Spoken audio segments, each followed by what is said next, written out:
One fall weekend, my buddies and I decided to ditch the city chaos for a cabin in the woods. The place was rustic, surrounded by towering trees and crisp air. We envisioned a chill time of beers, bonfires, and maybe some questionable decisions. After a day of hiking and cracking open way too many cold ones, the night vibe hit us. Paul, the paranormal enthusiast of the group, suggested we spice things up with an Ouija board. Now, I'm not usually one for spooky stuff, but surrounded by pals, I figured, why not? We gathered around the creaky wooden table, lit a few candles, and slapped the Ouija board down. Skepticism lingered in the air, but hey, we were all up for a laugh. Our fingers hovered over the planchette, and with a collective "let's see what happens," we kicked off the Ouija session. At first, it was the usual goofy stuff, asking generic questions and cracking jokes. Then, the planchette started moving. Not dramatically, just a gentle glide. We all exchanged glances, half expecting one of our buddies to admit they were messing around.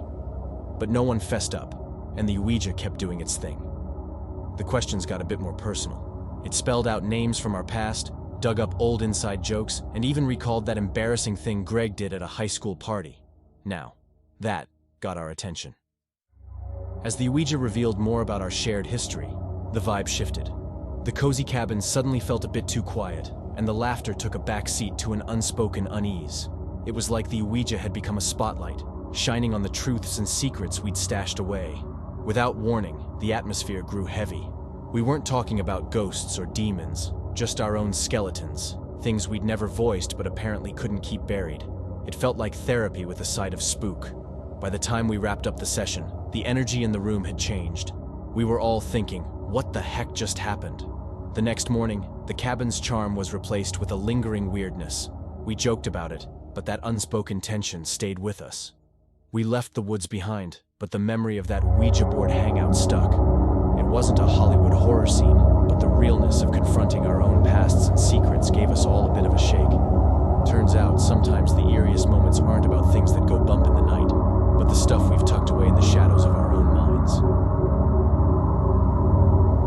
One weekend, my partner and I decided to escape the daily grind and booked a cabin in the woods. No fancy plans, just a break from the usual routine. The cabin was basic, nestled among the trees, offering simplicity instead of luxury. The first night started like any other. We settled in, exchanged a few laughs, and cracked open a couple of beers. The cozy warmth of the fireplace set the mood, and we reveled in the quiet of the woods outside. As the night deepened, a subtle unease crept in. It wasn't the typical discomfort of being in an unfamiliar place. It was something else. The air felt charged, and the usual ease between us shifted. We decided to call it a night, hoping a good sleep would shake off the strange feeling. But as we lay in bed, a soft tapping echoed through the cabin. At first, we dismissed it as some nocturnal critter exploring the surroundings. The tapping persisted, though, rhythmic and deliberate. We exchanged puzzled glances, trying to decipher its source. Curiosity overcoming caution, we followed the sound to the cabin's living room. No one else was around, but the tapping continued. It seemed to come from the walls themselves, as if the very structure of the cabin was trying to communicate. We rationalized. Maybe it was the wind, a creaky branch, or just the peculiar acoustics of the place. Attempting to brush off the oddity, we returned to bed. But the tapping persisted, now accompanied by an occasional whisper that lingered in the air. It wasn't a voice we recognized, more like a hushed murmur that played on the edge of our perception. The atmosphere in the cabin grew heavy, and an unspoken tension settled between us. We didn't discuss it. There was an unspoken agreement to downplay the strangeness of the situation.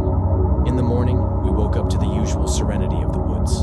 The tapping and whispers had vanished, leaving us questioning if it was just a bizarre dream. The daylight brought a sense of normalcy, and we carried on with our weekend escape, choosing to forget the peculiar occurrences of the night. As we left the cabin, the unease lingered. We never quite figured out the source of the tapping and whispers. It remained a mystery, a curious chapter in our weekend retreat, a paranormal encounter that left us with more questions than answers.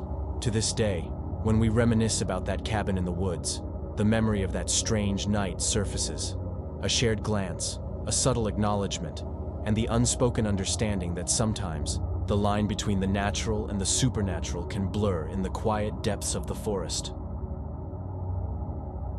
One weekend, my partner and I decided to escape the city for a cabin in the woods. No grand plans, just a quiet retreat surrounded by nature. The cabin was cozy, nothing fancy, just what we needed to unwind. Late one night, we were cozied up by the fire, sipping on hot cocoa and sharing stories. The glow of the fireplace danced on the walls, creating a warm ambiance.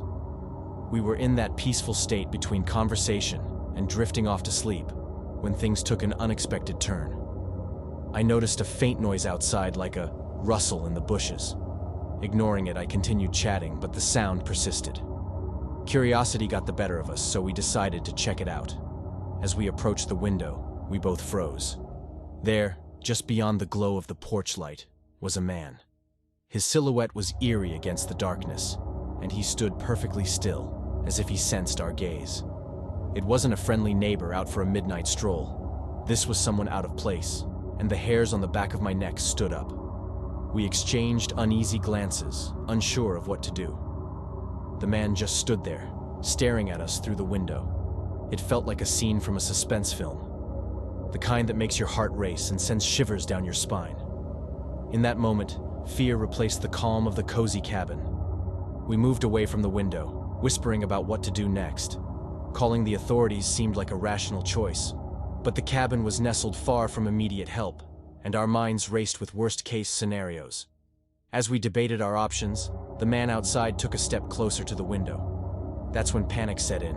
We grabbed our phones, ready to dial for help, but before we could make a move, he vanished into the night. The eerie encounter left us on edge for the rest of the night. Every creak of the cabin, every rustle of the wind outside, made us jump. We debated leaving immediately, but the remoteness of the cabin made us feel trapped. With a sleepless night ahead, we decided to tough it out until morning. By daylight, the fear had dulled, and we cautiously stepped outside to assess the situation. There were no signs of the mysterious man, just the quiet woods and the cabin standing innocently in the morning sun. We reported the incident to the local authorities, but without much to go on. There wasn't anything they could do. It remained an unsettling memory, a creepy encounter that turned our peaceful cabin getaway into a night of paranoia and unease.